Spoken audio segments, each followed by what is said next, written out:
Hi guys, welcome back to my channel. It's Lenny here. I'm sorry that it's been so long since I have done a video to update you guys with what has been going on this past cycle. It was my third round of Clomid.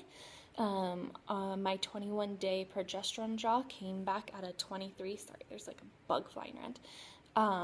So it showed that I did ovulate. I was having a ton of pregnancy symptoms, which I know that's part of being on Clomid. Unfortunately, it does kind of trick you, but I was like super confident that this was going to be the month.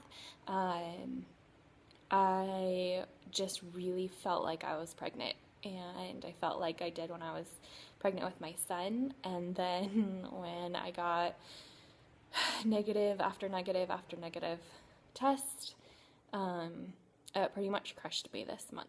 I'm used to getting negative tests. It's been almost 2 years of getting negative tests, so it normally doesn't, like I'm sad, but doesn't really affect me like it did this last week. I had just a meltdown where I was done. I was ready to just throw in the towel and say, I'm done with fertility treatments. I'm done with this. It hurts. It hurts when you get negative pregnancy tests and everyone around you is announcing that they're pregnant with their 5th and 6th child.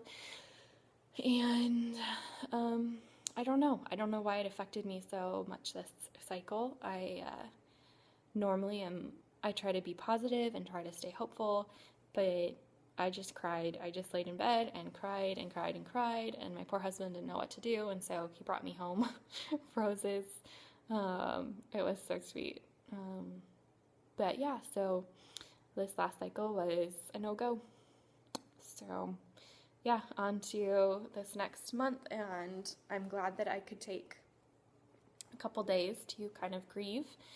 And I talked to the nurse today. I am currently on cycle day 2, and we, the past 3 months, have done telephone Clomid, is what they call it.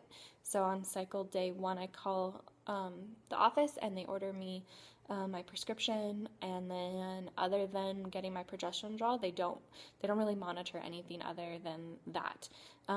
They just check to see if I ovulated or not.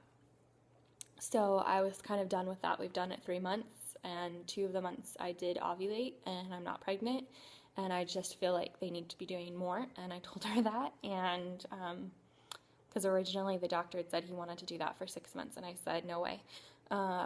We've already been trying for almost 2 years, so I'm not going to wait another 6 months for something that's not working. So we are going to do a monitored Clomid round, so I go in 2 days to do my first ultrasound. I'm not sure what they're looking for at that point, that early on in the cycle, but I will be going in every couple of days and getting ultrasounds, and they will track how the follicles are growing on Clomid. They said that I may possibly do a trigger shot this month, depending on how everything looks. We will not be doing an IUI.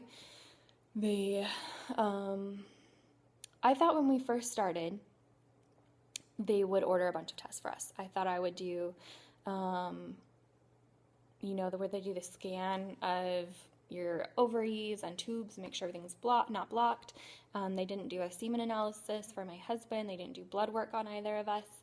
My doctor kind of chalked up the fact that they already knew that I had PCOS. I was already diagnosed with that was the only issue. So they will not do an IUI until my husband has had all his side of the testing done. So I'm hoping I can talk to them more about that Saturday when I go in, 2 days from now, and we can figure out, if we can't do it this month, hopefully we can get the test done so that next month, if I'm not pregnant this month, we can move to IUI. So, that's kind of where I'm at right now. I am trying to be hopeful, but as we all know, not too hopeful, because then it just is painful when it doesn't work out. So yeah, I will have a lot more to update you guys on this cycle, because I will obviously be going into the doctors a lot more. I kind of feel like before there wasn't, other than when I started and at the end of the cycle, there wasn't a whole ton for me to update you guys with. I am a little bit nervous about having to go in and have ultrasounds done that often, and just whenever it's something new, it's I always get a little bit nervous, and our fertility clinic is over an hour away, so I'm not looking forward to all the driving and the gas money and having to find a babysitter for Weston, but I know it will all be worth it if we end up with a baby. So leave any questions you have below. If I didn't answer anything that you were curious about, I will try to respond to them. And as always, guys, thanks for watching, and I will update you in a couple of days. Talk to you later. Bye.